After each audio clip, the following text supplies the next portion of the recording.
Japan की ठंडी रातें हमेशा रहस्यों को अपने भीतर छुपा कर रखती हैं। कहा जाता है, जब आधी रात के बाद बारिश गिरती है और सड़कों पर कोई नहीं होता, तब कुछ आत्माएं अपने अधूरे वादे पूरे करने लौटती हैं। बहुत साल पहले एक छोटे से गांव में एक बूढ़ा दुकानदार रहता था। उसकी मिठाई की छोटी सी दुकान थी, जो मंदिर जाने वाले रास्ते पर पड़ती थी। हर रात वो दुकान बंद करके घर चला जाता, लेकिन उस रात कुछ अलग था। आसमान में काले बादल थे, तेज बारिश हो रही थी। दुकानदार दरवाजा बंद ही करने वाला था कि टक टक टक, खिड़की पर किसी ने धीरे से दस्तक दी। वो चौंक गया, बाहर देखा। बारिश में भीगी एक औरत खड़ी थी। उसके कपड़े पुराने थे, बाल चेहरे से चिपके हुए और आंखों में अजीब खालीपन था। दुकानदार ने पूछा, तुम्हें क्या चाहिए? औरत ने धीमी आवाज में कहा, एक मिठाई, कृपया। दुकानदार को उस पर दया आ गई। उसने मिठाई दी। औरत ने एक छोटा सा सिक्का रखा और पल भर में अंधेरे में गायब हो गई। दुकानदार ने सोचा शायद कोई गरीब यात्री होगी, लेकिन अगली रात वही समय, वही दस्तक। औरत फिर आई, एक मिठाई, कृपया। उसकी आवाज़ पहले से भी कमज़ोर थी। दुकानदार ने फिर मिठाई दे दी। उसने फिर एक सिक्का दिया और बिना पीछे देखे चली गई। ये सिलसिला लगातार चलता रहा।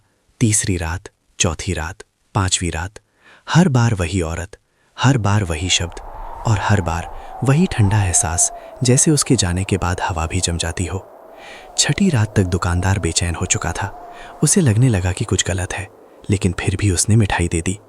सातवीं रात जब दस्तक हुई, उसका दिल जोर से धड़कने लगा। दरवाज़ा खोला। औरत पहले से ज़्यादा कमज़ोर दिख रही थी। उसकी आंखें गहरी और थकी हुई थीं।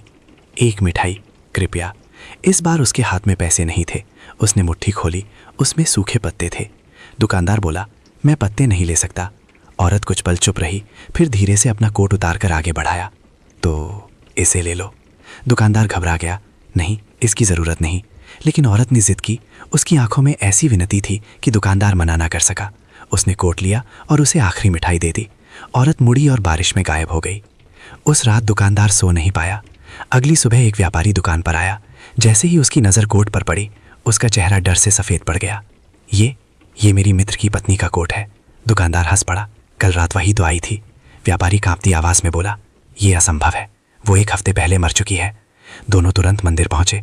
पुजारी उनकी बात सुनकर नाराज़ हुआ, लेकिन सच दिखाने के लिए उन्हें कब्रिस्तान ले गया। जैसे ही वे उस स्त्री की कब्र के पास पहुंचे, अचानक ज़मीन के नीचे से बच्चे की रोने की आवाज़ आई। सबके शरीर में सिहरन दौड़ गई। जल्दी जल्दी मिट्टी हटाई गई। ताबूत खोला गया। अंदर वही स्त्री थी, लेकिन उसके सीने से लिपटा हुआ एक जीवित नवजात बच्चा रो रहा था। सब स्तब्ध रह गए। ताबूत के अंदर 6 आधी खाई हुई मिठाइयाँ पड़ी थी। तब सबको समझ आया, माँ ने मृत्यु के बाद भी अपने बच्चे को जिंदा रखने के लिए हर रात मिठाई खरीदी थी। वे सिक्के वही थे जो मृतकों के साथ परलोक यात्रा के लिए रखे जाते हैं। बच्चे को बाहर निकाला गया। वो सुरक्षित था। जब स्त्री को दोबारा दफनाया गया, उसके चेहरे पर पहली बार शांति दिखाई दी। उस रात के बाद वो रहस्यमयी औरत कभी वापस नहीं आई, क्योंकि एक माँ का प्यार मौत से भी ज़्यादा मजबूत होता है। और कहते हैं, आज भी बारिश वाली रातों में अगर किसी बंद दुकान पर हल्की दस्तक सुनाई दे, तो शायद कोई आत्मा नहीं, बल्कि एक माँ अपने बच्चे के लिए मदद मांग रही होती है।